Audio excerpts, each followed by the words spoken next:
Engineering प्रवेश परीक्षा की तैयारी कराने वाले देश के प्रसिद्ध कोचिंग संस्थान फिटजी की क्लासेज रद्द कर रातों रात कोचिंग सेंटर बंद करने पर विद्यार्थियों और अभिभावकों के अंदर आक्रोश भरा हुआ है। सिर्फ पटना ही नहीं बल्कि देश के कई जगहों से इस तरह के मामले सामने आ रहे हैं। ऐसे में कोचिंग संस्थानों से लोगों का भरोसा डगमगाने लगा है।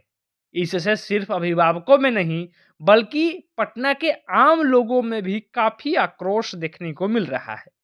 26 जनवरी को गुनगुनी धूप में मूंगफली का स्वाद ले रहे लोगों के सामने फिटजी का नाम सुनते ही लोग भड़क उठे।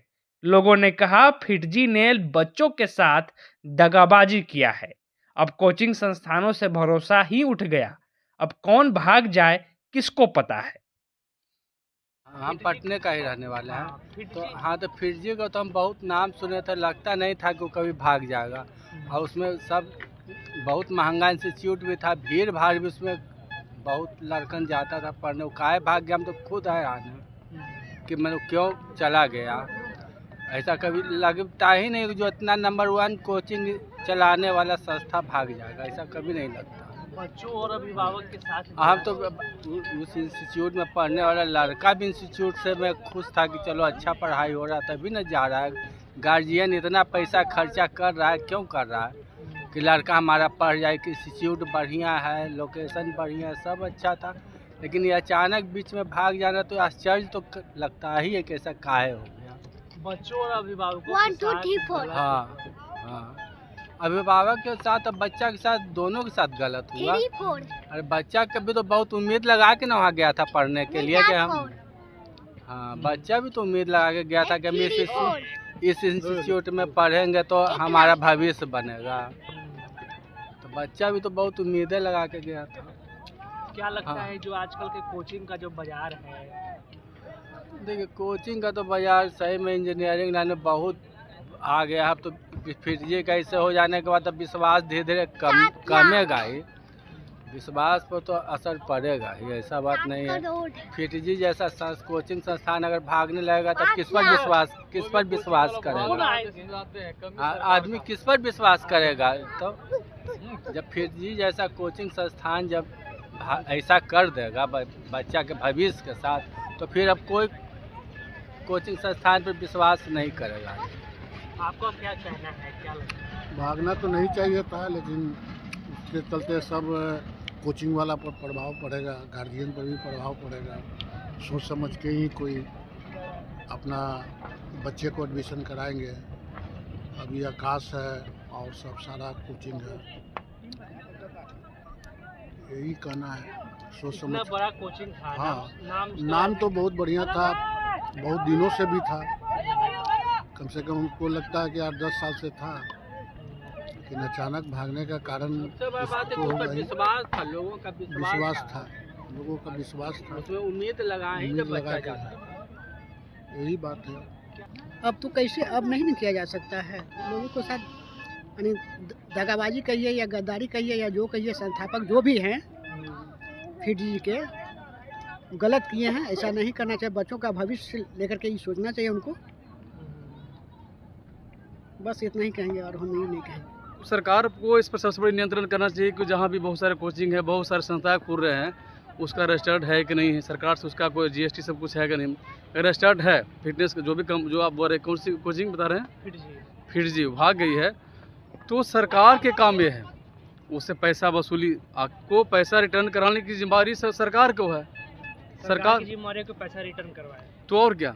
मान लीजिए कि आखिर बच्चा क्यों भाग रही, इतना कोचिंग क्यों खुल रहा है भाई, अब सरकार उस पर क्यों नहीं ध्यान देते हैं। आखिर सरकारी कर्मचारी चाहे सरकार क्या कर रही है बताइए। आप ये चाहते हैं कि कोचिंग संस्थान को लेकर अच्छा कानून बने या एकदम उसको मजबूत होना चाहिए, तब न मजबूत होगा। बताइए प्राइवेट आदमी हम आप क्या कर सकते हैं, हमारे पास कुछ पावर ही नहीं है। हम किसी संस्था में भाग गया, कुछ हो गया तो हम लोग चाहे क्या कर लीजिएगा, जुलूस निकालिएगा, रैली निकालिएगा, तो आप सरकार के कोशिश करिएगा। जुलूस रैली क्यों निकलता है कि ताकि सरकार उस पर एक्शन ले। तो हम लोग यही नहीं कर सकते हैं।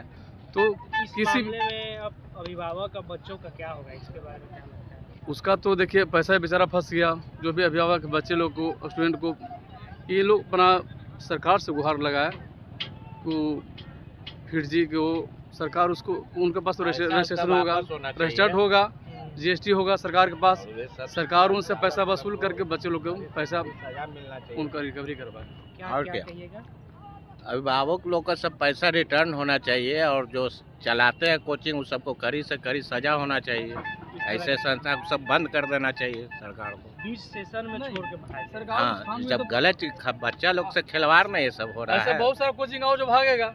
सबसे पहले तो सरकार को छानबीन करना चाहिए कि जो बिना रजिस्टर्ड कंपनी जो कोचिंग चला रहे हैं वो रजिस्टर्ड है कि नहीं, सरकार में उसका रजिस्टर्ड हुआ कि नहीं, जीएसटी उसका है कि नहीं, सरकार से उसका एतराज है कि नहीं। अगर एतराज नहीं है तो उसको तो पहले देखिए कितना मुसलमपुर हाट में कोचिंग खुला हुआ है, चाहे इधर देखने पूरा पटना में, पूरा बिहार में पूरा बाजार है। आप एक लड़का मानी कि हुआ कुछ पढ़ने में ठीक है था, अपना कोचिंग खोल लिया, विश्व का ग्राउंड बना के अपना ये करने लगा धंधा पानी। तो धंधा पानी करने से क्या होता है कि ये बेरोजगारी की समस्या से साथ ये ज़्यादा क्राइम बढ़ रहा है, समझे। लाखों रुपए हाँ। फंसा हुआ है। हाँ, तो लाखों रुपये फंसा है तो करोड़ भी फंस सकता है। अभी तो रोज़ यही हो रहा है। इसमें सरकार की निगरानी नहीं रहेगा तो हमेशा फंसते रहेगा। सरकार को पढ़ाई के नाम पर स्कूल हो, कोचिंग हो, जो भी हो, बहुत लूट है। इस पर कोई सरकार ध्यान नहीं दे।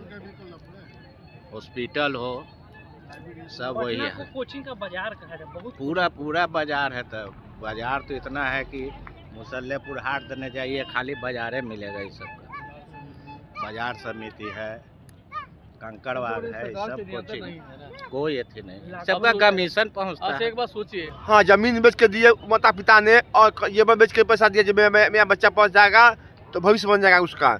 उन लोग को अब फांसी लगाने के उपाय अलावा कोई विकल्प नहीं बचा है उसके पास है। क्या सब कुछ तो बिक चुका है, बच्चा मुंह दिखाने लायक नहीं है गार्जियन के सामने। एडमिशन लिया, बच्चा तो जान रहा है जब हम पैसा हम आगे को हम दिए, अगले आदमी को दिए, अब अगला आदमी एक फर भाग गया, उसको जवाबदेही कौन लेगा उसका? सरकार, जब भारत सरकार, जब बिहार सरकार, जितनी सरकार है वो जवाबदेही नहीं लेंगे तो कौन सरकार जवाब देंगे? सही बात। ऐसे कोचिंग संस्थानों पे क्या कहेंगे? कोचिंग संस्थान में माफियागिरी हो गया। फलना बाबू के हैं तो हाँ, फलना बाबू के हैं बयान चल रहा है, हाँ जाने दो, पास हो गया, कहीं कोई धरपकड़ नहीं है।